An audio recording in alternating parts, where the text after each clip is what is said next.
Olá, pessoal! Sejam bem-vindos. Hoje a gente vai mergulhar de cabeça numa das estações clínicas que mais deram o que falar no Revalida 2023.2. Vamos destrinchar o atendimento à mulher homossexual e toda a discussão em torno do Papa Nicolau. A ideia aqui é entender, ponto por ponto, tudo o que foi cobrado e por quê. E para nossa análise ficar bem organizada, montamos um roteiro. A gente começa entendendo o desafio do caso, depois passa por cada etapa do atendimento, do acolhimento ao plano de cuidados, e no final a gente amarra tudo com uma síntese dos pontos essenciais para ninguém esquecer. Então, vamos começar. Primeiro de tudo, a gente precisa entender qual era o cenário, qual era o desafio que a prova jogou na nossa mão. E aqui está o coração do caso, pessoal. Uma paciente de 28 anos, lésbica, que chega para a consulta já abalada por uma situação de discriminação na recepção. E por causa disso, ela questiona uma orientação médica básica. Percebem? A gente tem dois problemas gigantes aqui: uma quebra de confiança e uma dúvida clínica. E o jeito que a gente lida com o primeiro define o sucesso do segundo. E é por isso que a resposta para esse caso complexo começa justamente no primeiro passo, que é, sem dúvida, o mais importante de toda a consulta: o acolhimento. Essa é a grande questão que a banca do Revalida queria ver na prática. Como um médico ou uma médica deve reagir quando um paciente relata que sofreu discriminação dentro do próprio serviço de saúde? E aqui não cabe achismo, viu? Existe um protocolo de atendimento humanizado. O checklist de avaliação da prova deixa isso bem claro. A resposta perfeita tem que seguir esses 4 passos. Primeiro, validar o sentimento. É dizer algo como: "Nossa, eu sinto muito que você tenha passado por isso. Imagino sua frustração." Segundo, pedir desculpas em nome da equipe, assumindo a responsabilidade institucional. Terceiro, se comprometer a agir, a levar o caso para a gerência. E por último, garantir para a paciente que ali, naquele consultório, o ambiente é seguro e respeitoso. E essa é a dica de ouro, gente. Na prova do Revalida, empatia não é só uma habilidade interpessoal, não. É um componente técnico que vale ponto. É o que constrói a confiança necessária para que todo o resto da consulta possa acontecer. Sem isso, a anamnese fica pobre e a paciente não vai aderir ao tratamento. Ok, com a confiança restabelecida e um ambiente seguro criado, aí sim a gente pode avançar para a coleta de informações. É hora de fazer uma anamnese bem focada e, claro, totalmente respeitosa. A anamnese ginecológica tem um roteiro padrão, mas a forma de perguntar faz toda a diferença. É essencial investigar a história completa sem assumir nada com base na orientação sexual da paciente.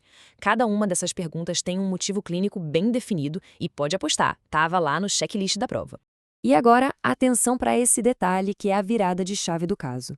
A paciente relata que teve uma relação desprotegida com um homem há 7 anos. Essa informação é crucial. A orientação sexual dela hoje não apaga o histórico sexual dela. Essa relação antiga a coloca no grupo de risco para exposição ao HPV e é o pilar que vai sustentar a indicação do Papa Nicolau.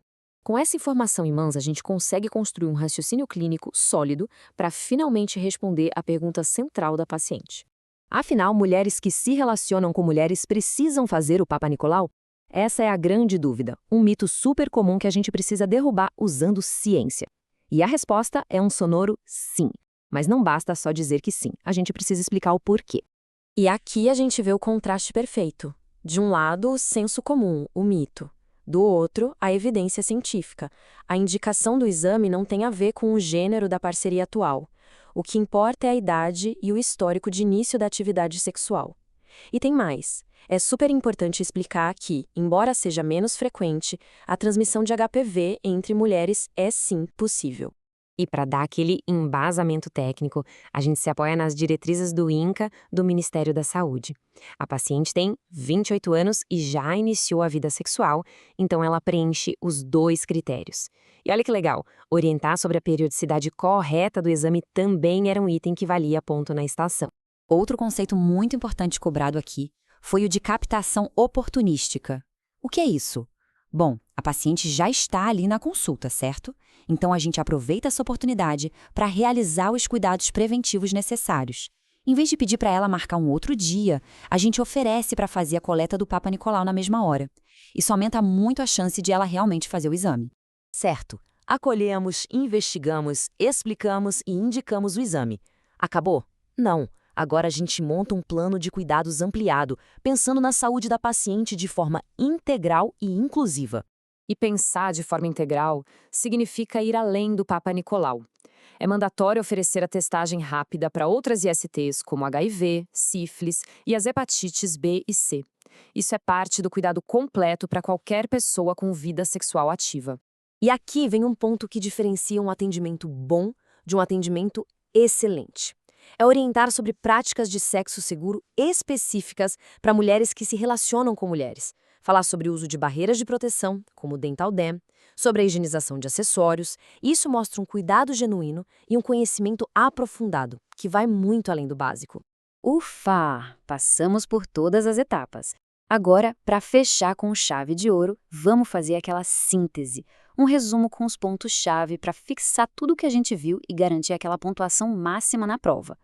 Essa tabela é o nosso mapa do tesouro. Vamos repassar. No acolhimento, a palavra-chave é validar e agir. Na anamnese, é investigar a história completa, sem pressuposições. No raciocínio clínico, a indicação do Papa Nicolau se baseia em critérios universais, idade e início da vida sexual. E no plano ampliado, o segredo é pensar de forma integral, oferecendo testagem e orientação específica. Cada linha aqui é um passo fundamental para um atendimento de excelência. E para a gente terminar, fica essa reflexão. Essa estação do Revalida foi muito mais do que um teste de conhecimento técnico. Ela nos lembra que a boa medicina é sobre enxergar o ser humano por trás do caso clínico. A empatia não é só um passo do checklist, ela é a ferramenta que transforma o cuidado em saúde. Fica a pergunta: de que outras formas a gente pode usar essa ferramenta tão poderosa no dia a dia?